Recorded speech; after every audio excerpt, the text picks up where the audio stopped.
I went to the No Kings protest in Los Angeles on Saturday, and this is what I saw. So I took the metro down, aiming to get there at the start of the rally, and when I got on the metro, there were already people on there with signs, so it wasn't full. But after a few stops, the car started to fill up, and we were all clearly headed towards the same place. I ended up sitting next to a group of older white people. One guy had a cane.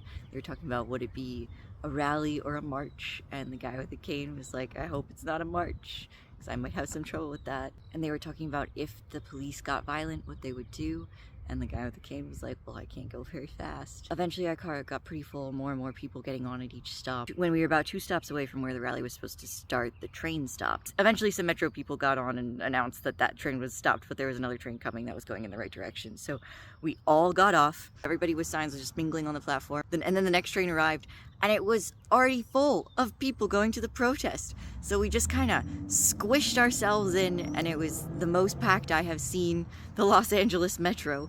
It was just full of people from so many different walks of life. At one point, somebody on the train car yelled that they had posters. They had free signs if anybody wanted a No Kings sign to bring to the protest, and they started distributing posters to everybody on the train. And then we all got off at the same stop. We all started walking in the same direction, and we all headed to the rally that was already full. There were so many signs, people playing music. There was a giant Trump baby balloon. And the thing that I found so remarkable about all the people showing up is that these protests had been going on for a week, and we had all seen the unprovoked violence by the police at protesters. We all knew that we were all taking a risk by showing up there, and we all decided we needed to anyway. And I just felt so in community and cared for and held. There were National Guard members that I saw, there were police, but there were so few of them relative to us. They're just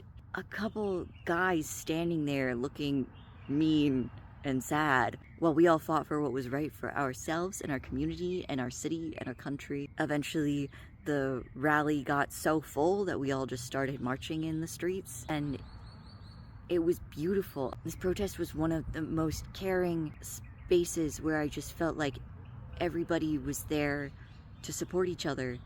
Didn't matter who you were. That's how I felt at a lot of protests, honestly, and I've often been disappointed in how the media has covered protests that felt so kind and caring as like violent and chaotic, when it was really the opposite. I just want people who aren't in Los Angeles, or people who aren't in the US, people who aren't able to go to these protests, to know that these are acts of community care against violence from the state that we did not ask for. I just want everyone to know that there is hope when we show up for each other.